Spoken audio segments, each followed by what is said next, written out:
Thank you. Third time's the charm. Hi, Jim. Can you walk us through just the process of how it came about for you to be here in Buffalo?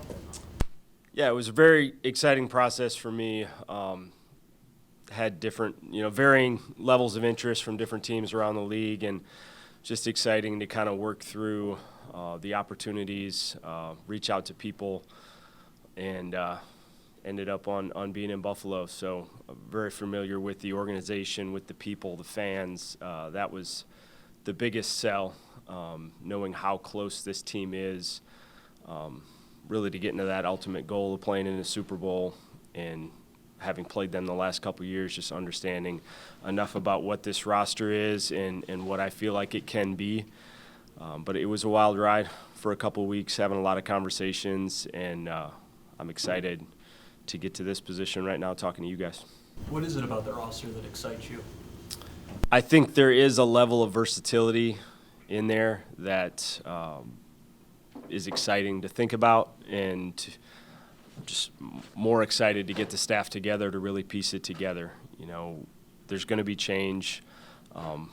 It's been a system that they've played in for a long time, and just the structure of what they've done and how they've done it and why they have done it, it's going to be a change for them, but we're excited as a coaching staff to really be able to create something that is best for their skill sets and fits their personalities. I'm big on flexibility and being able to play to your best players and force offenses to, try to find your issues and to have to deal with their own problems, not always being reactive. Jim, you've been through scheme changes yourself as a player. How do you feel going through that as a player can help you teach these players how to adjust to a scheme change now as a coach? It really shaped what I believe in as a coach. The example I'll give was with Rex Ryan in that scheme. Rex Ryan, Mike Pettin, Jim O'Neill was in the system for 6 years in 4 different places, right? So to see how it morphed from one place to the next, what you kept, what you changed, terminology changes, how the personnel dictates how you really set up the game plan, and overall just the scheme, right, starting in the offseason. So as a player, being able to do that, again, through 4 different phases of my career, that really sparked my interest in coaching, right? That sparked my interest in if I do this, if I get into coaching, this is what it's going to look like, and was able to take that, straight to Wisconsin after I got done playing and be able to implement it. And it was the other exciting piece about talking with Joe Brady is kind of the autonomy he's giving me to get the right people in the building as far as coaches, and let's create a defense that we can all be proud of, and let's create a defense that the NFL doesn't want to play against. Jim, if you could characterize what you believe the defense is, what are the hallmarks that make this defense as good as it's been for you through your career? Yeah, we're going to be an attacking defense up front, in the back end. We're going to attack the football. That's the biggest stat in football is turnovers. So we're going to be aggressive. We're going to fly around. We're going to communicate. We're going to play well together, right? It is team defense, but we're going to cause issues for offense, and we're going to force them to react to us, right? I don't want to counterpunch. We want to be a defense that is constantly evolving and growing throughout a game and throughout a season. Coach, Mookie Hawkins, by the way, Buffalo Sports 1080, welcome to Buffalo for the 3rd time. But again, this Bills defense has struggled with getting the quarterback on the ground. How do you plan to maximize that pass rush without sacrificing coverage? Yeah, we're going to be aggressive. We're not going to be reckless, right? There is a right and a wrong way, in my opinion, on how to attack quarterbacks in the NFL, and that it changes a little bit week to week based on their skill set, and you have to play to the strengths of your players, right? We were able to do it a certain way in Denver. That may not be the way that it looks here, right? But you have to affect the quarterback, right? You have to try to change the comfort level of that quarterback. You got to be able to speed him up. You got to be able to slow him down. You have to be able to control the tempo of a game, right? And the number one way to control the tempo of a game is stopping the run, right? To force them into situations where the defense is advantageous, right? You're in an advantageous position as a defense. So firm believer in stopping the run to make teams predictable, try to make them be more one-dimensional, and that allows you to really force them to react to you. So that's where it's always going to start. I think that's great defense. And once you get into that element of the game where you're trying to attack the quarterback specifically, there's a lot of different ways to get it done. And we're going to piece something together that we feel like is going to be the right for this group. I don't mean to make you feel old with this question, but 20 years ago, you were instrumental in helping George Wilson here change from a wide receiver to a safety position. I mean, he was at your elbow week in, week out, and learned that position. Is that maybe where the seeds of coaching in your head began, or was it even before that? Well, I'm from a huge coaching family, right? That's what I knew. Mom, dad, aunts, uncles, that's what I was kind of raised in. As a player, I was in that kind of mentorship role or kind of coaching position a lot of times, and I loved it. It's a credit to George, right? First of all, he had a tremendous career here, and like I am a sucker for guys who just want to learn football, that just are curious and they want to learn more. They want to understand the game at a higher level. You know, that's my sweet spot. So when you get those guys in the room, like I'm always going to have things for them, right? As a coaching staff that we're putting together, we want teachers, we want developers. I think that is one of the biggest misconceptions of the NFL is it is a business. It's, you know what, it can turn that way very fast, right? If you're going to make it transactional with a player, guess what? He's probably going to do the same to you. So we want to get teachers, we want to get developers, we want to get connectors. That's what Joe Brady is, right? You want somebody that can build these relationships to get the trust, to get the buy-in, to get the ownership in everything that you're trying to get accomplished. As a player, you know, I prided myself. I went from team to team a lot, went to a lot of different locker rooms. Like, how can I earn the trust and respect of this group quickly, right? That was always my goal going in. That will be my goal as a coach, and we'll challenge all of our coaches to have that mindset of these guys don't deserve, like, we don't earn their respect, or we don't deserve their respect right away. You got to go earn it, and you got to be consistent in the communication and consistent in how you approach the relationships. And the greatest teams are always going to have that ownership from the locker room, right? If it's coach-driven, you got a chance to be successful. But if it's player-driven, those are always the best teams and the ones that get talked about for a long time. When you think about the Broncos defense, I mean, one of the first things people think about is Patrick Surtain. I know it's early on looking at the personnel here, but when you see Christian Benford, what do you see and what do you think the possibilities are with him as your number one corner? Yeah, he's a very talented player. He's had opportunities in the past to travel and track number one receivers. It's something that we will consider as we go on. Like, I'm really excited to deep dive into the personnel, into the skill sets to create the best package for him. Not quite there yet. I'd love to give you a little bit deeper answer, but I have a tremendous amount of respect for the way he plays, right? The passion he plays with, the physicality, the energy. He's going to be a big leader for this defense, and we're going to create the scheme around players like that, right? That the known commodities, right? There are guys that you know are going to be a big piece of this, and then there's others that we have to figure out what the right mix of talent and leadership is going to be. But a guy like him who's proven who he is and his value to this roster, like, those are the guys that are in our mind when we set this thing up. When you were growing up, and then when you started playing and coaching, there was a maybe true difference between a 3-4 and a 4-3. And we've heard a lot since your name has come up and you've been hired. Fans are wondering, okay, it's 3-4, 4-3. Can you just speak to the evolution of how all that doesn't have to be just straight? It kind of is a bit, I guess, multiple, and it's a hybrid of sorts. And maybe you can kind of answer that better.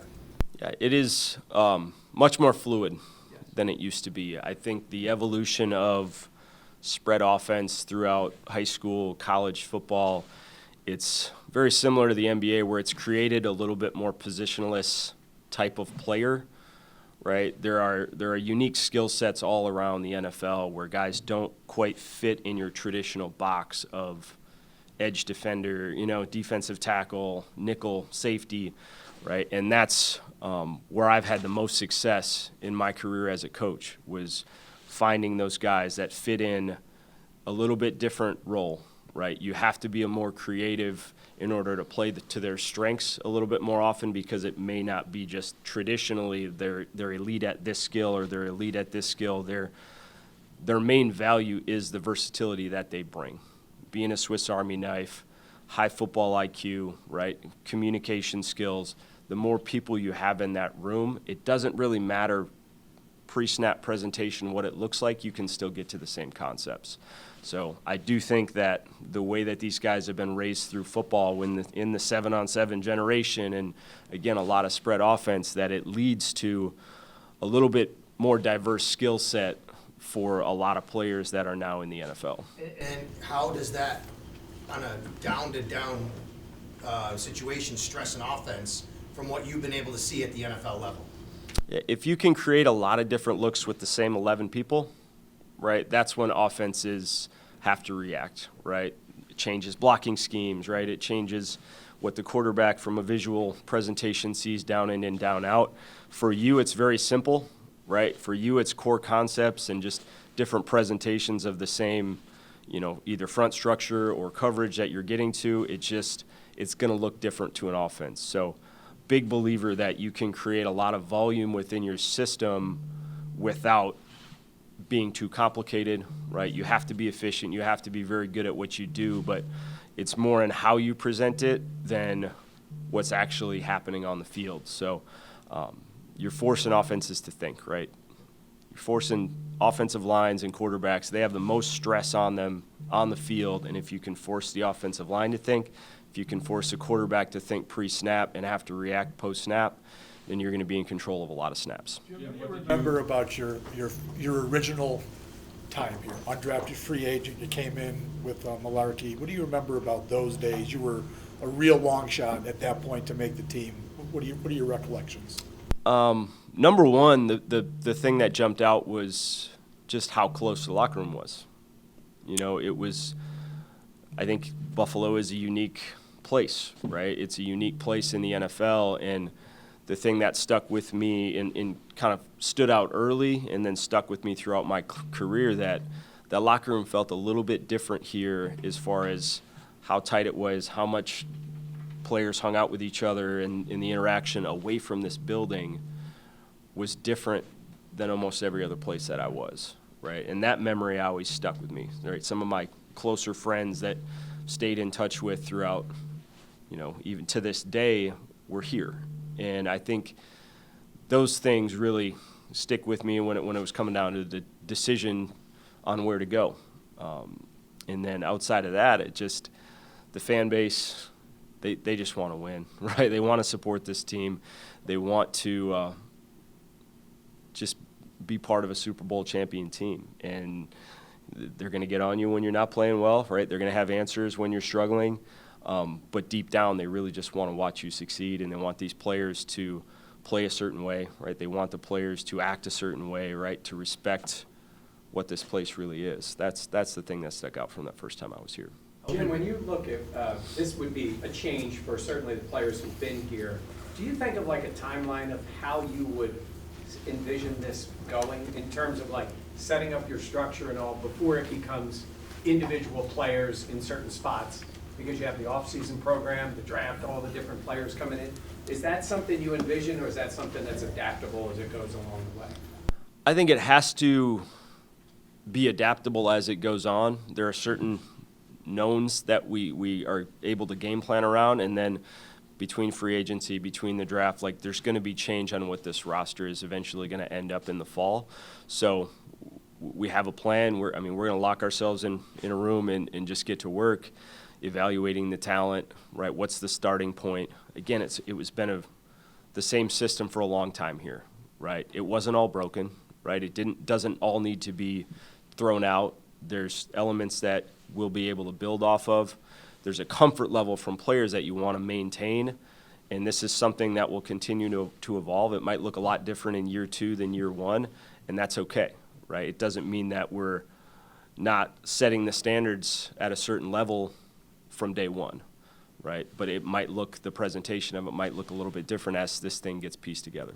The last 2 seasons in Denver, being there, how did that, I guess, continue to shape your view on NFL defense, how you want to attack offenses, and yeah, what did you gain from that prepared you for this opportunity? It was a great opportunity to be around, a Hall of Fame level coach in Sean Payton, and just to see the organization, the communication, right, how he handles the draft, free agency, the season, the week-to-week ups and downs. Anytime you have a chance to kind of sit back and learn from somebody who's done it and has a process, right, and everything that he does, you learn a lot from that. Vance Joseph being a veteran defensive coordinator in this league, and being able to work hand in hand with him for 2 years and just see how he attacked problems, right, how he communicated with the team and the players, and just weekly how we game plan to put our players in the best position week in and week out. That was a big step for me. Coached for 1 year, and then I was defensive coordinator. So I skipped a lot of steps in the process, and to be able to take a step back and be more in a supporting role, right? Have a voice, have a lot of influence on things that we did, but at the same time be able to step back, not call plays on Sunday, support the defensive coordinator, support the head coach, right? Coach that position group. That was a huge thing for me in the transitioning from college to the NFL. So definitely going to be a huge influence on how we build this thing, because I think we did it the right way, right? We empowered the coaches, both of those 2 that I mentioned, they empowered the coaches to have a voice, right, to have their opinions, and it's definitely things that I'm going to continue forward with now that I'm a defensive coordinator. Coach, now that you are here back home in Buffalo, Bills Mafia want to know, was it a catch? Was not. We caught it. Denver caught it that time. I'll have a different opinion here very soon once this season. To me, it's still the 25 season. That Super Bowl hasn't been played yet, so I have to have a little bit of loyalty there, but ask me in another week and I'll give you a different answer. Jim, what did You you talked learn? about how you kind of started as a position coach in 1 year and then stepped right into being a defensive coordinator, where most of your peers had that decade of being quality control and graduate assistant and all that stuff. How has your time being more of a player in those years when other guys were doing the more supporting roles maybe altered your maturation and development as a coach, kind of stepping in, like you said, early as that more responsible position quickly? Yeah, I mentioned just how, like, being in different systems in different places. I was around a group of coaches for 6 years, a good number of coaches, and in the same system. So as time goes on, that's rare in the NFL, right, where you have players that are kind of with you for that long. It happens every once in a while, and every team has a number on their roster, but there's not many, right? There's a lot of movement. So to be kind of going with them, walking hand in hand in those transition phases, obviously I was able to provide a lot of feedback and input, kind of be a little bit of a bridge between some of the players and coaches at times. And I think that leads to coaching. That is coaching, right? That is coaching. You're constantly trying to communicate with your staff, with the players, take everything in, right? Get everybody's input. And then at the end of the day, like, you're going to have to make those hard decisions on what's right and what's wrong. But I think as a player, that was one of my strengths, of being that communicator, being able to help out young guys, be able to be in mentorship roles. And that really did shape what I thought was the right way to coach, the wrong way to coach. Everyone who's played sports, those core memories of the coach that took you under his wing and really taught you, how to develop, how to mature as a person, all of those things just kind of shape you as a coach. And I knew I wanted to do it a certain way, and the best advice I got was just be genuine, be you, right? Don't try to be anybody else, and people respect that. And I know I have the knowledge. I know I have a background that players gravitate to because I've done it. I've been in their shoes. I'm not going to abuse that, right? And I mentioned already, I'm gonna force them to make me earn their respect. Jim, I'm assuming that safety is a position that you watch from a different lens a little bit. Cole Bishop, when you watch him play and, you know, he kind of ascended throughout this second season of his, what do you see from him? How can you help him get to that next level? Yeah. Was a very big fan of Cole coming out of college. And again, the versatility that he has, he's kind of a jack of all trades, right? He's physical, he can play out in space, he can cover.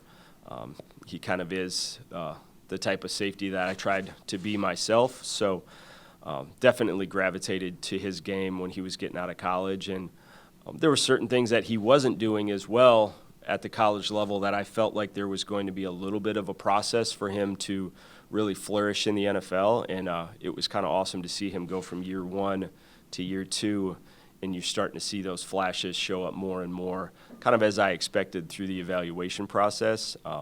And now it's just trying to find opportunities for him to continue to grow. Did you and Joe intentionally want guys who were not far removed from the college game to join your staff? You have Jay Valet, Bobby April, and some of the concepts from college to the NFL. Is that something you guys wanted intentionally? Not necessarily that it was set out to do it a certain way, but there's great coaches at both levels, and there's a ton of carryover. In my time, I will say the last half of my NFL career and on into my coaching career, I noticed there was a lot more stuff going up from college to the NFL schematically than going down, right? So I think some people, you pretend it's a little bit different game, and it is. There's a lot of differences in what the college game and the NFL game is, but it's morphing more to what the college game is, right, currently. Like, there's always trends of how it works, but there's a lot of things that are coming up to this level from that the college coordinators have had to deal with for years and years and years. There's great knowledge at both levels, and we weren't afraid to dip down to that level to go find it. Where would you see a guy like Taran Johnson fitting in your scheme? Normally, in the last regime, he was more of the will linebacker, playing big nickel at times. Will he be more of a traditional safety in your scheme, or how would he? Yeah, those are the great conversations we're having, and it is a position that schematically was different in what we did in Denver and here. And again, we know he's a great player, extremely productive, great leader. So finding out the perfect role for a player like that is very high on our priority list, right? What it exactly is going to look like is yet to be determined a little bit, but I love the player. I love the personality. Had a great conversation with him. Just he's excited for the change, not knowing what it is, right? And he knows that we're going to communicate with him and find out what's right, because he's been an extremely productive player in the NFL, and now it's trying to find out what the best match of maybe some of the things that I've done in the past and what they did really well to feature a player like that. Jim, you mentioned Joe Brady as a connector. What are your other impressions of Joe so far?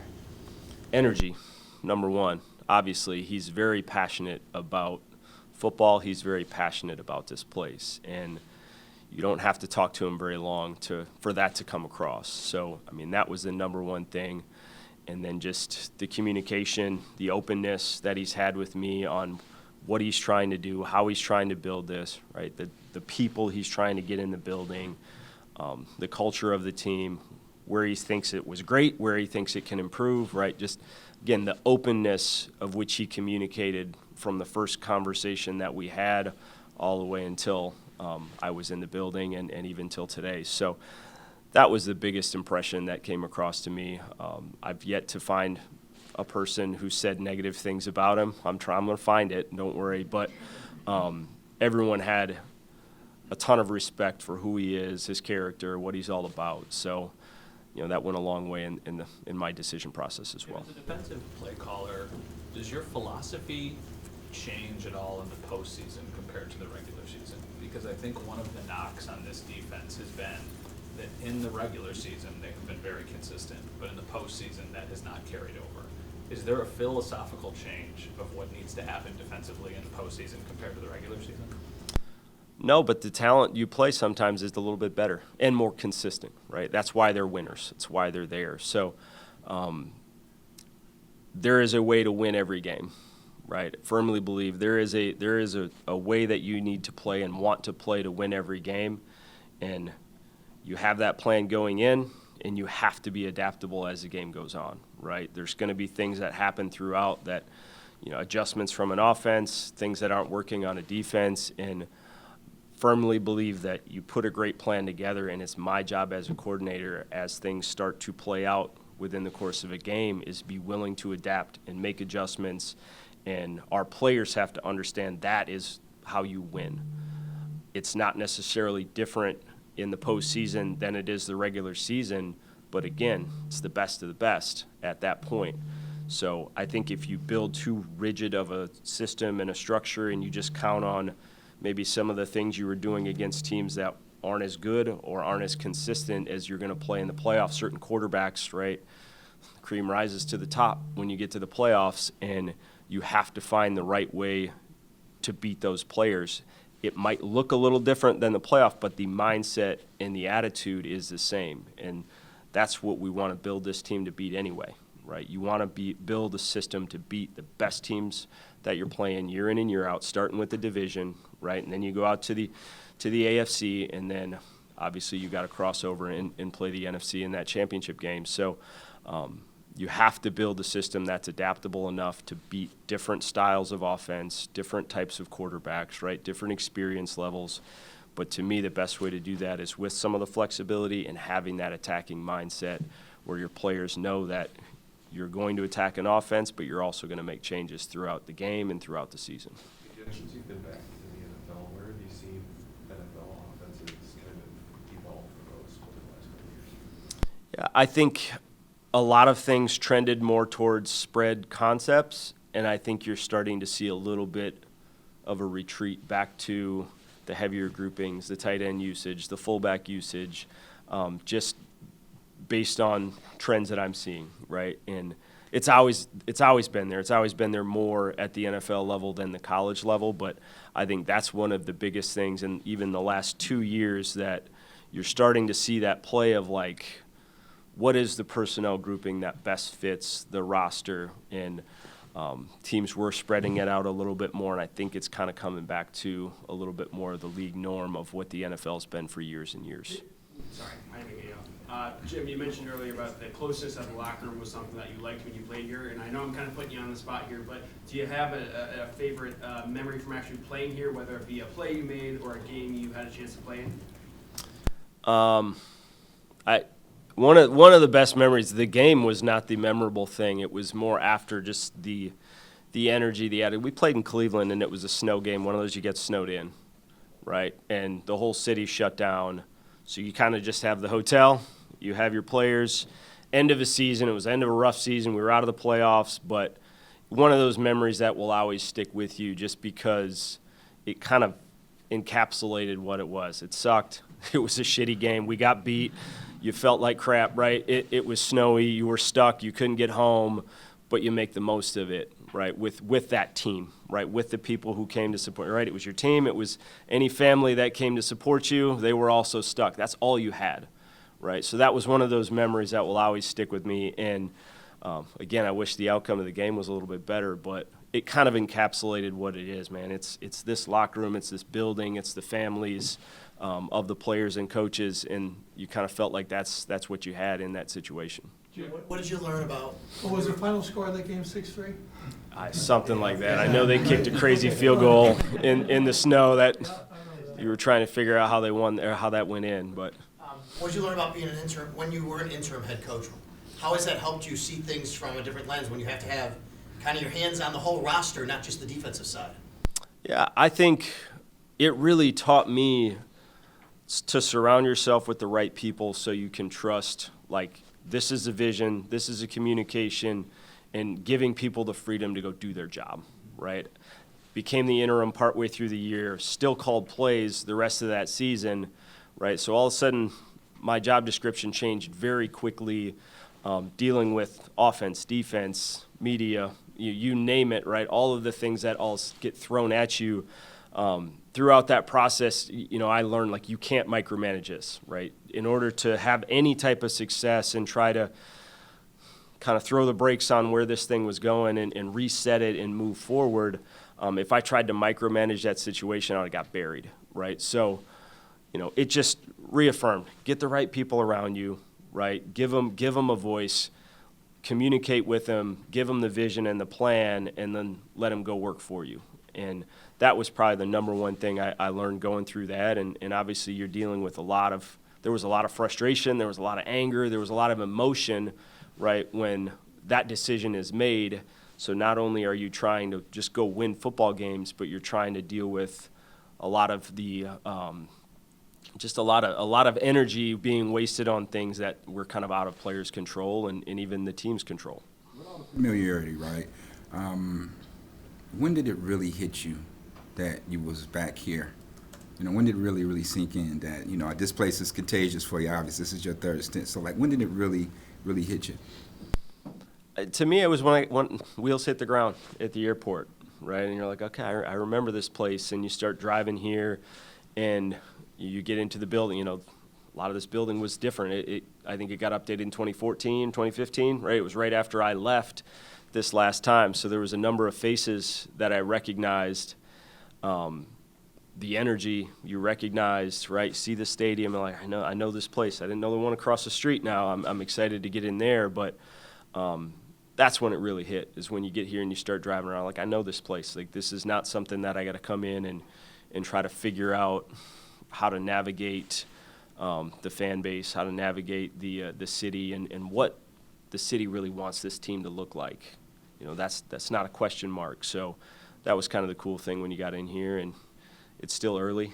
I've managed to find my way to my desk every time. I take different ways to get there, sometimes because I get lost. So it's still early in the process, but having that familiarity with this place is definitely huge. Jim, you talk about them. Getting to know Joe, but have you gotten to know Brandon a little bit and started to have conversations with him about what kind of personnel and what you're looking for in your defense? Yeah, I was very fortunate yesterday to have a lot of big conversations with the scouting staff and with Brandon, and just kind of what my vision is and how I think we're going to be there. And again, the difficult transition is going to be, it was kind of looked through one lens for quite a while, right? So trying to, again, communicate as clearly as I could of the things that I look for, the things that I value, the things that are kind of no-goes for me. Like, I had a really good opportunity yesterday to just kind of throw a lot of things out there and get questions and try to bounce it as many places as we could, just to create as much clarity for that scouting staff. Because obviously, back's against the wall a little bit. It's coming sooner than later as far as the combine and the draft. So that was awesome. It was the most fun I've had since I got here, right, in this short period of time. But it's just to try to get the vision out there to allow them to do their job to the best of their ability.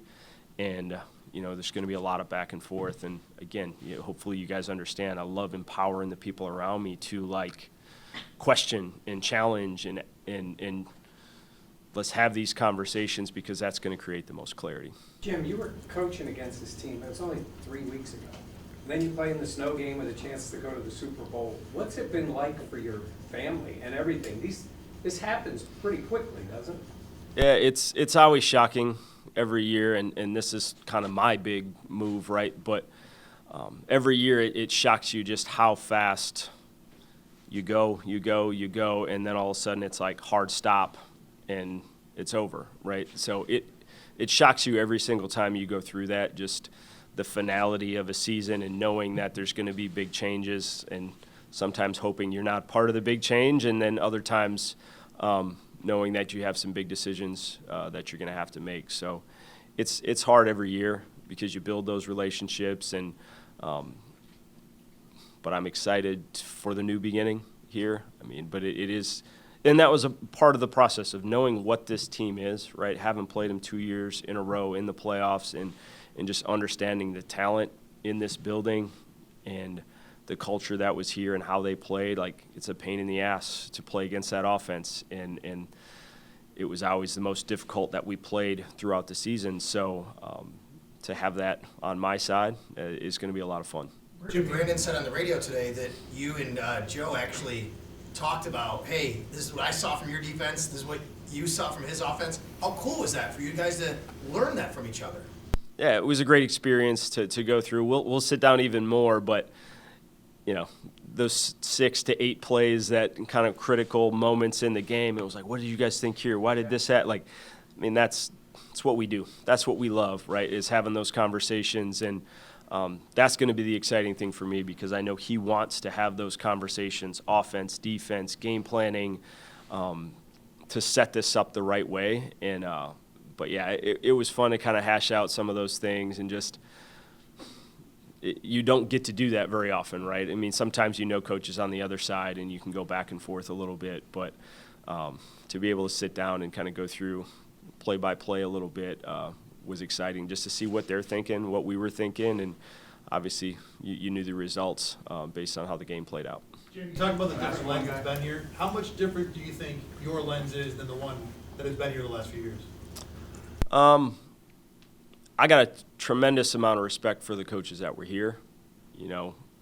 Starting with the defensive coordinator, Bobby Babich. He was one of my last DB coaches in Cleveland, right? So I've known him for years. Sean McDermott, obviously highly respected in this business, and has done things at a very high level for a long time. We're going to do it a little bit differently than they did, but also understand the respect for what they've done and the success that they've had in this place, right? They built this roster. It's my job to help flip it and transition it a little bit to what my vision and what Joe's vision is for this football team. But I have a tremendous amount of respect for them, because I know they're great coaches, and they put their heart and soul into this place.